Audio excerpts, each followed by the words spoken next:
Please வாங்க.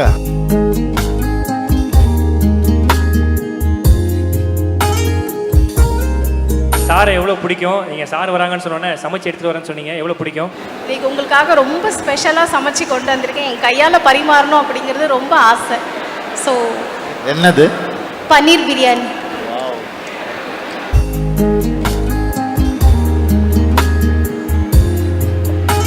ஒரு பெரிய கைத்தல கொடுக்கலாம். அண்ணனுக்காக பன்னீர் பிரியாணி சமைச்சு எடுத்துட்டு வந்திருக்காங்க.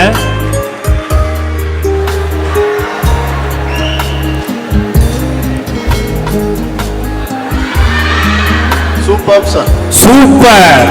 கோமாளி படத்துல ஒரு ஆக்ஷன் பண்ணுவீங்களே இப்படி, அது ஒரே வாட்டி ரெண்டு சென்ட் பண்ணலாமா? ஒரே ஒரு ஆசை.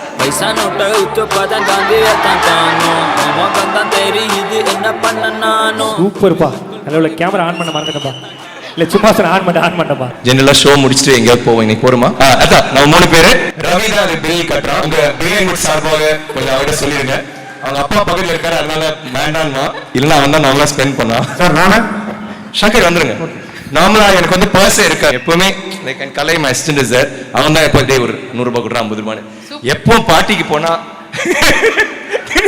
அங்க போனா ஏதாவது ட்ரிங்க் கேட்கும் போதுல அவங்க எஸ்பெஷலி வேற ஊர்ல இருக்கும் போது 1000 பாத் or 1000 rupees சொல்ற மாதிரி ஐயோ நேரம் அவங்ககிட்ட போவேன். மச்சான் பைசா இருக்காங்க என்கிட்ட இல்லைன்னா 500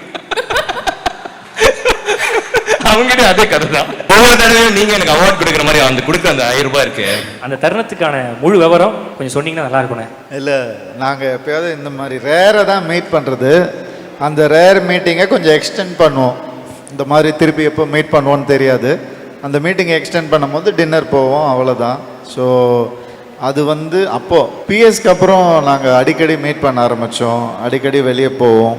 நான், கார்த்தி, விக்ரம் சார் எல்லாருமே நாங்கள் இப்படி தான் ஜாலியாக இருப்போம். எல்லார் மனசுமே வந்து கொஞ்சம் ரொம்ப இயல்பாக இருக்கும் பழகும் போது. இதுக்கும் சோமபானத்துக்கும் எந்த சம்மந்தமும் இல்லை. பஸ் எனக்கு ஒரு கஷ்டம் வரும்போது இன்னும் கஷ்டப்படுறவங்கள நினச்சிப்பேன். So I become blessed. அவங்களுக்கு இவ்வளோ பெரிய கஷ்டம் இருக்குது, நமக்கு இவ்வளோ தான் இருக்குது, நமக்கு இவ்வளோ பெரிய கஷ்டம் வரல அப்படி நினச்சிப்பேன். So you are blessed in every way. And கிராட்டிடியூட்னு ஒன்று இருக்குது. அதாவது என்னென்னா, நம்ம 5 வருஷம் முன்னாடி ஒன்று நினச்சிருப்போம், அது இப்போ நடந்துட்டு இருக்கு. அதுக்கு கொஞ்சம் கிராட்டிடியூடோடு இருக்கணும் லைஃப்பில். ஒரு ஈகோ கிளாஷ் ஒன்று வந்துச்சு. ஒரு 2 குரூப்பாக பிரிஞ்சிட்டோம் காலேஜில். அது எப்படி பிரிஞ்சதுன்னே தெரியல. ஒரு 2 குரூப்பாக பிரிஞ்சு கோவப்பட்டு அடிதடி வரைக்கும் போச்சு ஒரு நாள் காலேஜில். அதுக்கப்புறம் ஒன்றே தான் நினச்சோம், படிக்கிறது 3 வருஷம், இதில் எதுக்குடா குரூப்பிசம், இதில் எதுக்குடா ஈகோ, இது எதுக்குடா பிரச்சனை அப்படின்னு ஒரு நாள் நினச்சோம். அன்னிலேருந்து நாங்கள் சண்டை போட்டதே கிடையாது. காலேஜ் லைஃப்பை திரும்பி ரீலீவ் பண்ணுவீங்களா? ரீலீவ் கண்டிப்பாக பண்ணுவேன். ஏன்னா அது கிடைக்காத ஒரு, இன்றைக்கி சொல்கிறவங்களுக்கெலாம் இந்த டைம் கிடைக்காது. ஏன் தெரியுமா? ஸ்கூலில் படிக்கும் போது ஒரு ப்ரெஷர் இருக்கும், வேலைக்கு போன அப்புறம் வேறு ப்ரெஷர் இருக்கும். இந்த டைம் எந்த ப்ரெஷருமே இல்லாத ஒரு டைம். உங்களுக்கான ஃப்ரீடமும் இருக்குது, உங்களுக்கான நாலேஜை வளர்த்துக்கிற ஆப்பர்ச்சுனிட்டிஸும் உங்களுக்கு இருக்குது. இந்த பேலன்ஸ் லைஃப்பில் எந்த பார்ட்லேயும் உங்களுக்கு கிடைக்க வாய்ப்பே இல்லை. இதை நல்லா யூஸ் பண்ணுங்கள்.